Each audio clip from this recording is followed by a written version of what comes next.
નગરમાં ઉનાળાની શરૂઆત થતાં જ પાણીની સમસ્યા મહાનગરપાલિકાના વોર્ડ નંબર 1 માં આવેલા સરકારી આવાસમાં છેલ્લા 8 દિવસથી પાણી પૂરું પાડવામાં ન આવતા સ્થાનિકોમાં રોષ ફેલાયો છે। તેમને પાણી માટે વાહનો લઈને દૂરથી પાણી ભરવા જવું પડે છે। સરકારી આવાસમાં રહેતા પરિવારો ગરીબ હોવાથી બહારથી પણ વેચાતું પાણી લઈ શકે તેમ નથી। આગામી દિવસોમાં પાણીની સમસ્યાનો કાયમી ઉકેલ નહીં આવે તો મનપા કચેરી ખાતે માટલા ફોડી ઉગ્ર આંદોલનની ચીમકી ઉચ્ચારી છે। મનપાના અધિકારીઓએ દાવો કરી રહ્યા છે કે પૂરતું પાણી ઉપલબ્ધ છે, પરંતુ આંતરિક વ્યવસ્થામાં ખામીના કારણે પાણીની સમસ્યા સર્જાઈ રહી છે। વર્ષથી અમને આને પાણીની મુસીબત છે અને જો આ ફેર પાણી નહીં આવ્યું તો નગરપાલિકામાં જઈને એવી ધમધમાટ મચાવશું ને। અમે 4 કિલોમીટર છેટા કપડા ધોવા રોજ જઈશી, પાણી પૂરું થતું નથી તો અમે પાણી લેવા 4 બાટલા 5 બાટલા રહી તો અમે ગરીબ પબ્લિક આ પૈસા ક્યાંથી કાઢવાના? પેટનું માંદ પૂરું થતું હોય તો પાણીનું પૂરું ક્યાં કરવા જવાનું? ગરીબ માણસો વેચાતું પાણી લેવા જાય તો રોજના 30-40 રૂપિયા ક્યાંથી પોસાય? તમારે પાણી છેલ્લા અઠવાડિયાથી નથી આવ્યું અને પાણી વગર બધા બેનો હેરાન થાય છે। નગરપાલિકા દ્વારા સંપમાં પાણી પૂરું પાડવામાં આવે છે। સંપમાંથી લોકો દ્વારા ઇન્ટરનલ વ્યવસ્થા એ લોકોની છે, એમાં કોઈ પ્રશ્ન હોય તો વાત અલગ છે, બાકી નગરપાલિકા દ્વારા નિયમિત એકાંતરે પાણી પૂરું પાડવામાં આવે છે। સુરેન્દ્રનગરના માલવણ પાટડી દસાડા 4 લેન હાઈવેની કામગીરી મંદ ગતિએ થતી કામગીરીથી લોકોમાં રોષ છે। છેલ્લા ઘણા સમયથી ખૂબ જ ધીમી ગતિએ થતી કામગીરીને કારણે સ્થાનિક ધંધા અને રોજગારને પણ અસર પડતી હોવાની રાવ છે। રુદ્રાક્ષ સોસાયટી, શિવમ સોસાયટી, વંદે માતરમ સોસાયટીના રહીશો તેમજ કોલેજ ITIના વિદ્યાર્થીઓને પણ હાલાકી પડતા રોષ જોવા મળ્યો। હાઈવેની ધીમી કામગીરીને કારણે અવારનવાર ટ્રાફિક જામના દ્રશ્યો પણ સર્જાતા હાલાકી તાત્કાલિક 4 લેન હાઈવેની કામગીરી પૂર્ણ કરવામાં આવે તેવી માંગ ઉઠવા પામી છે। છેલ્લા 11 મહિનાથી આ રોડની કામગીરી શરૂ કરવામાં આવી છે। ગોકળ ગતિ આ કામ ચાલી રહ્યું છે। આ સોસાયટીઓની બહાર છેક અહીંયાથી લઈ અને પાટડી જ્યાં સમાપ્ત થાય છે ત્યાં સુધી આ જ પ્રમાણે ખાડાઓ કરી અને કામ બંધ કરી દેવામાં આવ્યું છે। કોઈ પણ કામ કરવામાં નથી આવ્યું। વિદ્યાર્થીઓને હાલાકી પડી રહી છે, રહીશોને હાલાકી પડી રહી છે। દુકાનદારો 6 મહિનાથી પોતાના ધંધા રોજગાર બંધ કરીને બેઠા છે। આ 20/11/2025ના રોજ ખોદકામ કરીને મૂકેલ છે, જેના 3 મહિનાથી ઉપર થઈ ગયું છે, છતાંય હજુ એ પૂરું કરતા નથી। અમદાવાદના વસ્ત્રાપુરમાં ગાડી હટાવવા બાબતે યુવક પર હુમલાનો મામલો। વસ્ત્રાપુર પોલીસે આ કેસમાં 5 આરોપીની ધરપકડ કરી છે। આરોપીઓને સાથે રાખી ઘટનાનું રિકન્સ્ટ્રક્શન કરવામાં આવ્યું છે। પોલીસે આરોપીઓને ઘટના સ્થળે લઈ જઈ પંચનામું કર્યું। 5 આરોપીઓએ છરી, ધોકા, પાઇપથી યુવક પર હુમલો કર્યો હતો। આ કામના જે આરોપીઓ છે એ જે સિંધુ ભવન રોડ ઉપર જેમની બીના બની હતી એની અદાવત રાખી અને હુમલો કરવામાં આવેલો અને જેની વિગતવારની ફરિયાદ લઈ અને વસ્ત્રાપુર પોલીસ સ્ટેશનમાં ગુનો દાખલ કરી અને વસ્ત્રાપુરના PI શ્રી આ બાબતે તપાસ કરી રહ્યા હતા। પૂછપરછ કરતા આ કામના આરોપી છે તેવું જણાતા તેઓને આ ગુનામાં લાઈ અને અટક કરવામાં આવેલ છે અને જેની હાલ તપાસ વસ્ત્રાપુર પોલીસ સ્ટેશન ચલાવી રહી છે। અમદાવાદના વસ્ત્રાપુર વિસ્તારમાં મારામારીને લઈને ખાસ કરીને વસ્ત્રાપુર પોલીસ દ્વારા ઘટના સ્થળ ઉપર રિકન્સ્ટ્રક્શન કરવામાં આવી રહ્યું છે। આપ જોઈ રહ્યા છો આ 5 આરોપીઓ કે જેઓ વસ્ત્રાપુર વિસ્તારની અંદર ખાસ કરીને ગાડી હટાવવા જેવી નજીવી બાબતની અંદર તેમણે યુવક પર હુમલો કર્યો હતો। આ ઘટનાને લઈને પોલીસે ખાસ કરીને જ્યારે તપાસ દરમિયાન પોલીસને આ તમામ આરોપીઓ પાસેથી છરા, ધોકા અને પાઇપ પણ મળી આવ્યા છે। તો છરા, ધોકા અને પાઇપ સાથે 5 આરોપીઓ પર હુમલો કરવામાં આવ્યો હતો। આ ઘટના 13મી ફેબ્રુઆરીની રોજ થઈ હતી। 13મી ફેબ્રુઆરી મોડી રાત્રે આ પ્રકારની ઘટના બાદ પોલીસ હરકતમાં આવી ગઈને રિકન્સ્ટ્રક્શન આપ જોઈ રહ્યા છો કે પોલીસ દ્વારા ખાસ કરીને ઘટના સ્થળ પર પંચનામું પણ કરવામાં આવ્યું હતું અને અત્યારે ખાસ કરીને રિકન્સ્ટ્રક્શન કરવામાં આવી રહ્યું છે કે જેમાં આરોપીઓ પાસેથી જે તમામની પૂછપરછ કરવામાં આવી રહી છે। જે 5 આરોપીઓ છે તે 5 આરોપીઓએ માત્ર ગાડી હટાવવા જેવી નજીવી બાબતની અંદર આ પ્રકારે ખાસ કરીને હુમલો કર્યો હોવાનું સ્વીકાર્યું છે। જોકે આ મામલાને લઈને હવે પોલીસ સતર્ક બની ચૂકી છે। વસ્ત્રાપુર વિસ્તારમાં આ પ્રકારના મામલાને લઈને હાલ તપાસ ચાલી રહી છે। કેમેરા પર્સન પ્રકાશ દેસાઈ સાથે દીપિકા કુમાર, ન્યૂઝ 18 ગુજરાત।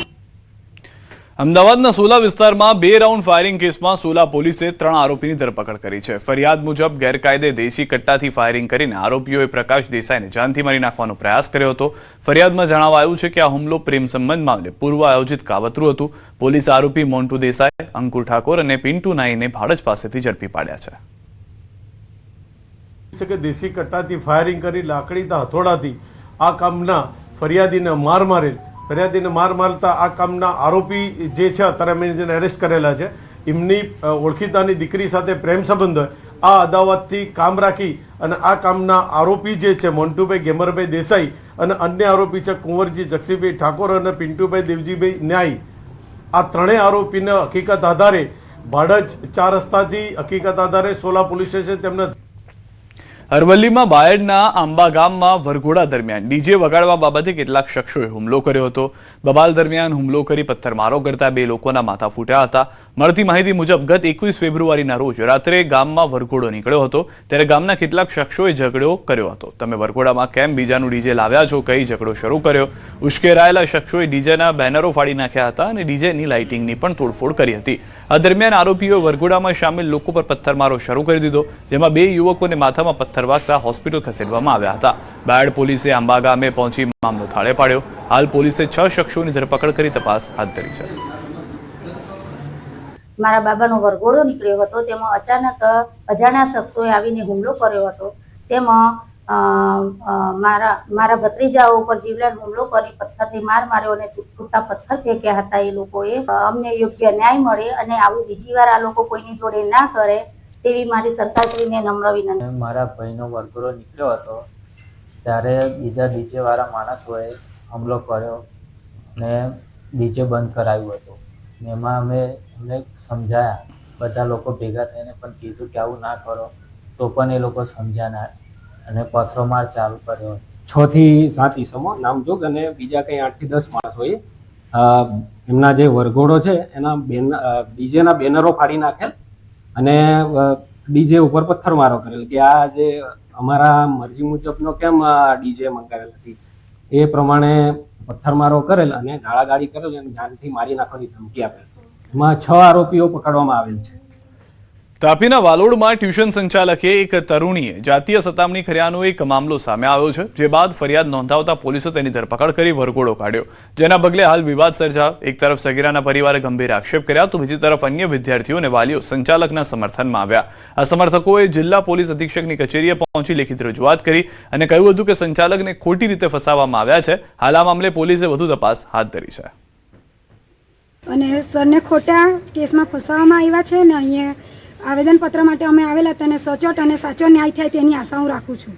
અમને સાચો ન્યાય મળે ને એમને બી સાચો ન્યાય મળે, પણ અમને તો આશા છે કે સાચા માણસ સાથે સાચું જ થવું જોઈએ હંમેશા. પોલીસને રજૂઆત માટે આવ્યા હતા, પોલીસે શું કીધું તમને? પોલીસ કે અમે અગાડી કાર્યવાહી કરશું એમ કહે છે. આવેદનપત્ર માટે આવેલા હતા. અમારે કોઈરા લોકોનું ભવિષ્ય રૂંધાય એવું હતું. સરને જોયું સાથે થયું છે એ ટ્યુશન ક્લાસીસ ચાલતા હતા એ બોર્ડની એક્ઝામ ચાલુ થાય છે એના માટે અમે આવ્યા હતા. આવેદનપત્ર શું માંગ છે તમારી? સચોટ નિદાન થવું જોઈએ, તપાસ થવું જોઈએ. રાજ્યમાં PGVCL વીજ વિભાગ દ્વારા વીજ બિલ બાકીદારો સામે મેગા ડિસ્કનેક્શન ડ્રાઈવનું આયોજન કરવામાં આવ્યું છે. બોટાદ જિલ્લામાં 111 ટીમો બનાવી 225 કર્મચારીઓ દ્વારા જિલ્લાના બાકીદારોના વીજ કનેક્શન કાપવાની કામગીરી હાથ ધરવામાં આવી છે. મેગા ડિસ્કનેક્શન ડ્રાઈવ અમે કોર્પોરેટની સૂચના મુજબ ગોઠવવામાં આવેલ છે. તો એમાં અમને થોડી ઘણી સફળતા પણ મળી છે કે અમે છેલ્લા 2 દિવસમાં આ જાહેરાત અંતર્ગત જાહેર જનતા અને કન્ઝ્યુમરો જેને જાણ થઈ અને જેને ભરવાના હતા એવા 2.5 કરોડ રૂપિયા અમે રિકવરી માત્ર 2 દિવસમાં કરી છે. 2225 કનેક્શનનો અમે ટાર્ગેટ રાખ્યો છે.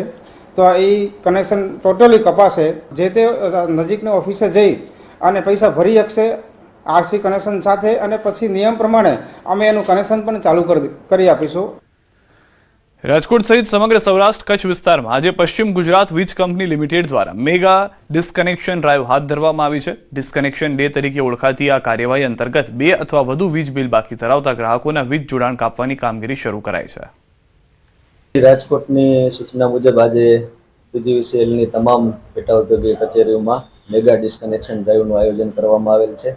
તેના ભાગરૂપે આજે સિટી 2 ડિવિઝનના 7 સબ ડિવિઝન છે તેમાં પણ આયોજન કરવામાં આવી રહ્યું છે અને તમામ સબ ડિવિઝનમાં મહત્તમ ટીમો ડિસ્કનેક્શનમાં રાખી અને ખાસ કરીને જે ગ્રાહકોના 2 બિલના નાણાં બાકી છે તેના ઉપર ખાસ કરીને ડિસ્કનેક્શનની કાર્યવાહી કરવાની આજરોજ કરેલ છે. જૂનાગઢમાં પીજીવીસીએલની મેગા ડ્રાઈવ વીજ કટ કનેક્શનની કામગીરી હાથ ધરાઈ, જેમાં ખાસ કરીને 5000 ગ્રાહકના બાકી વીજ બિલના કારણ કનેક્શન કાપવા માટે 230 ટીમ બનાવીને કામગીરી કરાઈ. જૂનાગઢ જિલ્લા તેમજ વેરાવળ ડિવિઝન હેઠળના 5000 ગ્રાહકોના 4,36,00,000 રૂપિયા બાકી વીજ બિલની વસૂલાત માટે ટીમ દ્વારા કામગીરી કરાઈ. જૂનાગઢ વર્તુળ કચેરી તરફથી મેગા ડિસ્કનેક્શન ડ્રાઈવનું આયોજન કરવામાં આવેલું છે. જે મુજબ અમોએ બધો પ્લાનિંગ કરેલું છે. ગઈકાલે આજની તારીખે વર્તુળ કચેરી અંતર્ગત ટોટલ 230 ટીમ રવાના થઈ ચૂકી છે, જેની અંદર ટોટલ 5062 ગ્રાહકોનું લિસ્ટ લઈને નીકળ્યા છે. આ ગ્રાહકો એવા છે કે જે ટોપ ટુ બોટમ આવે. રાજ્યમાં 26 ફેબ્રુઆરીથી ધોરણ 10 અને 12ની બોર્ડની પરીક્ષા શરૂ થવાની છે, ત્યારે વડોદરાની મધ્યસ્થ જેલના કેદીઓ પણ પરીક્ષા આપવાના છે. વડોદરા મધ્યસ્થ જેલમાંથી 8 કેદીઓ ધોરણ 10, 4 કેદીઓ ધોરણ 12 અને દાહોદના 2 કેદીઓ પરીક્ષા આપવાના છે. જેલ પ્રશાસન દ્વારા કેદી પરીક્ષાઓ માટે જેલ સંકુલમાં ખાસ વ્યવસ્થા કરવામાં આવી છે. કેદી પરીક્ષાર્થીઓને પરીક્ષા આપવામાં કોઈ તકલીફ ન પડે તે અંગે જેલ અધિકારી દ્વારા ખાસ ધ્યાન રાખવામાં આવ્યું છે. આ વખતે 10માના 8 કેદીઓ છે અને 12માના 4 કેદીઓ છે. દાહોદના પણ 2 કેદીઓ, એટલે ટોટલ 14 જેટલા કેદી ભાઈઓ છે એ એક્ઝામ બોર્ડની આપી રહ્યા છે. એમના માટે આપણે ખૂબ સારી વ્યવસ્થા પણ કરવામાં આવી. બોટાદ નગરપાલિકા દ્વારા પરીક્ષાર્થીઓ માટે એક અનોખી પહેલ કરવામાં આવી છે. આગામી દિવસોમાં ધોરણ 10 અને 12ની બોર્ડની પરીક્ષા યોજાવાની છે, જેમાં શહેરના તમામ 18 બસોના રૂટ પર વિદ્યાર્થીઓ નિઃશુલ્ક મુસાફરી કરી શકશે. હોલ ટિકિટ બતાવી વિદ્યાર્થીઓ પરીક્ષા કેન્દ્ર સુધી તણાવમુક્ત પહોંચી શકશે. વિદ્યાર્થીઓ નિઃશુલ્ક મુસાફરી કરી તણાવમુક્ત રીતે પરીક્ષા આપી શકે તેવા ઉમદા હેતુ સાથે આયોજન કરાયું છે અને આગામી સમયમાં અન્ય માટે પણ પ્રેરણારૂપ સાબિત થશે. જે ધોરણ 10 અને 12ની પરીક્ષા જે આવી રહી છે, તો તેની અંદર આવતા આજુબાજુના ગામડાઓમાંથી વિદ્યાર્થીઓ જે બોટાદ સિટીની અંદર આવતા હોય છે પરીક્ષા સ્થળ માટે જવા માટે, તો એ લોકોને પૂરતી સગવડ મળી રહે પરીક્ષા સ્થળ ઉપર પહોંચવા માટેની. એટલા માટે અમે આ એક પ્રયાસ કરી રહ્યા છીએ. આ બધા પ્રશ્નો છે એ હલ થઈ જાય છે અને ખુશીની લાગણીથી પોતાના ઘરેથી અને સ્થળ સુધી પહોંચી શકે આનંદથી અને કોઈ પણ પ્રકારના બીક રાખ્યા વગર. એટલા માટે અમે એક પહેલ કરેલી છે. વલસાડ જિલ્લા શિક્ષણ વિભાગ દ્વારા આ વર્ષે બોર્ડની પરીક્ષા આપતા દિવ્યાંગ અને પ્રજ્ઞાચક્ષુ વિદ્યાર્થીઓ માટે એક સરાહનીય પહેલ કરવામાં આવી છે. સામાન્ય રીતે લહિયા મેળવવા માટે વિદ્યાર્થીઓએ સરકારી કચેરીઓના ધક્કા ખાવા પડતા હોય છે, પરંતુ હવે શિક્ષણ અધિકારીઓ જાતે જ શાળાઓ પર જઈને વિદ્યાર્થીઓની ચકાસણી કરી સ્તર પર મંજૂરી આપી રહ્યા છે. આ ઉપરાંત બોર્ડના નિયમ મુજબ આવા વિદ્યાર્થીઓને પરીક્ષામાં વધારાનો સમય પણ ફાળવવામાં આવશે.